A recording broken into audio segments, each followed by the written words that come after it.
Hey everyone! With only 2 rounds left in my random reviews of Joker comics, we're going to be looking today at a 1942 Batman comic in one of the Joker's earliest battles against the dynamic duo. We'll go over the events of this Joker story, somebody almost will get hit by a train, and then we'll talk about whether or not this book holds up at all to the test of time. One quiet evening in Gotham City, the Joker stages a daring escape.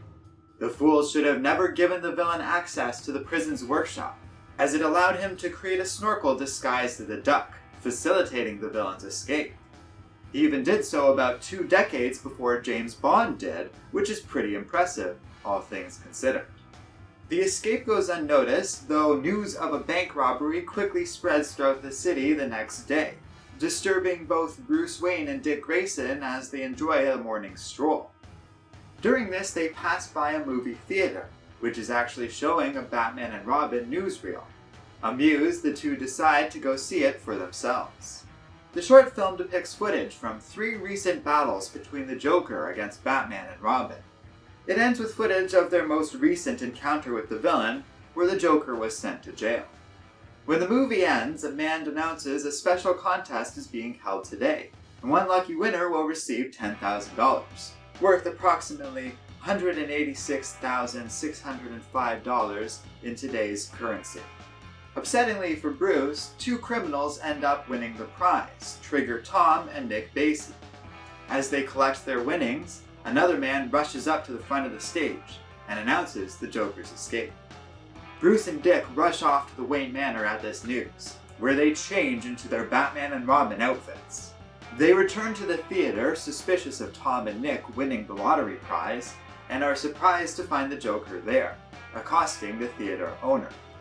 After a swift exchange of blows between the heroes and villains, the Joker races off, knocking Batman and Robin back with a sandbag he finds within the theater's set. The costumed criminal gets away and is not seen for another week. The police then receive a taunting message from the Joker, confidently warning them that he will soon rob Gotham's Midtown Bank. The cops thus station a number of officers on the scene, only for the villain to pose as a street performer and use a makeshift doll to blow open one of the bank's walls with a large explosive. With an undercover goon supporting him, the Joker is able to steal $20,000 in cash and escapes. Batman and Robin arrive on motorcycles and chase after the criminals. However, the Joker had prepared a roadblock for just such an occasion, destroying both of the heroes' bikes and nearly killing the dynamic duo. The next night, Bruce and Dick listen on the radio as another known criminal wins a giant cash prize. Grayson realizes the cook, Mont Willie, was the one who helped the Joker escape during the bank heist. And sure enough, in the days that follow, Batman and Robin determine that the Joker and his allies are stealing from banks, only to launder that money to themselves through rigged contests shortly after. The police struggle to find concrete proof of this behavior among the lottery winners, and Batman even has to explain to Commissioner Gordon that the Joker's connected to these crimes. Desperate and clearly outplayed, the police question more and more people involved in this, but everyone is too afraid to rat out the Joker. So Batman comes up with an idea. The next day, the papers announce the death of the Joker, much to the surprise of the very much still alive villain. Unable to resist learning more about this news, the Joker poses as a civilian, goes to the police station, and asks to see the Joker's body himself. Gordon and Batman then confront the Joker, who jumps out a window and flees. Yet another car chase begins, but this time the Joker is able to incapacitate Batman and Robin with a cloud of specially designed gas. The grinning devil takes the dynamic duo and puts the two in a hole, which he covers with a ton of concrete. Using a little bit of engineering, Batman works with Robin to wedge a pencil under the concrete slab, which they are then able to slowly ease off the hole that surrounds them, and allows the two to escape. Not far away, the Joker and his gang are traveling with an armored truck full of their stolen, but now technically legal money. They come up to a rail crossing, which is lowered, and the Joker gets out to raise the barrier himself. This slows them down long enough for Batman and Robin to catch up, and Robin manages to knock out the Joker's minions. The Caped Crusader squares off against the Clown Prince of Crime as a train barrels towards them. In the struggle, the Joker is nearly hit by the train, but manages to roll away at last minute. Dick Grayson despairs at the knowledge that the Joker is still out there, no doubt intent on planning some sort of new criminal scheme. But Batman promises his ward that whatever happens, the Joker will find the dynamic duo ready to stop the villain at every occasion. So that was my recap of Batman number 8, and now it's time for my review. So after a fun series of more modern Joker stories, all randomly chosen as part of this little mini-series we're doing, it is time that we take a big, huge step back in time towards Batman's earliest days with Bill Finger and Bob Kane. In this 1942 comic, the Joker goes on one of his first crime sprees, though the financial nature of these crimes very much evoke the early days of being a more quirky mobster than his more modern take as a violent, dangerous serial killer. There's a lot of classic Batman fun to be had as a result, in spite of some moments that read awkward as hell and a lot of little beats of story that don't feel adequately conveyed through the art.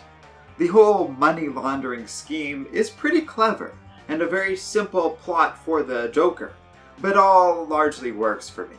It leads to lots of fun bits, and though there are minor issues with said art, we do get a great splash page to start off this story and some truly fun moments near the end.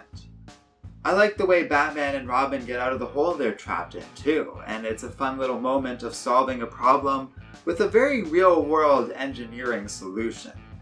Batman's big gadget in this story is not some special rock remover or fancy explosive. It is literally some kind of particularly durable pen, which makes his character come across as very resourceful and intelligent compared to a lot of other moments like this and how they tend to get resolved in Batman stories, even in the modern age. And the whole fight between him and the Joker around the train was pretty fun as well. Though, in all of this, at every step of the story and the larger publication on the whole, it's very simple and clear-cut. It's all designed and even advertised as content almost exclusively for children. So while there is some depth to all this, room for analysis, and I can certainly appreciate the artistry behind it, the audience for the story itself is going to be very limited. Because, and I think this part's important and worth remembering, I don't think any children are going to be reading, appreciating, or even enjoying this story. Children's entertainment has evolved far beyond a story like this, and kids aren't going to understand half of it anyways. Dick Grayson, a child the age of the supposed target audience of this comic, makes a reference to Clark Gable, one that I'm not certain kids at the time would have even gotten, and one that I certainly wouldn't have known about when I was a kid either. But that's all perfectly fine, really, as these books are best viewed as little historical time capsules for Batman. The best audience for these books now are hardcore Batman fans, or historians. Because not only does this story show us a lot about Batman's earliest days and the kind of adventures he would have with Robin, Gordon, and the Joker, but it tells us so much about the world that produced this comic, and what it was like in America back in the late 1941s when this book was produced. There's a really interesting angle to this comic when you consider it basically takes place after a full decade of the Great Depression. Early on in the story, one of the Joker's criminal buddies mentions that this money that he's getting is more than he's made in a very long time. It got me thinking how, after 10 years of economic hardship, these people working with the Joker would have been so desperate. And it left me really reflective of how much not only the state, but Batman himself failed to help these criminals.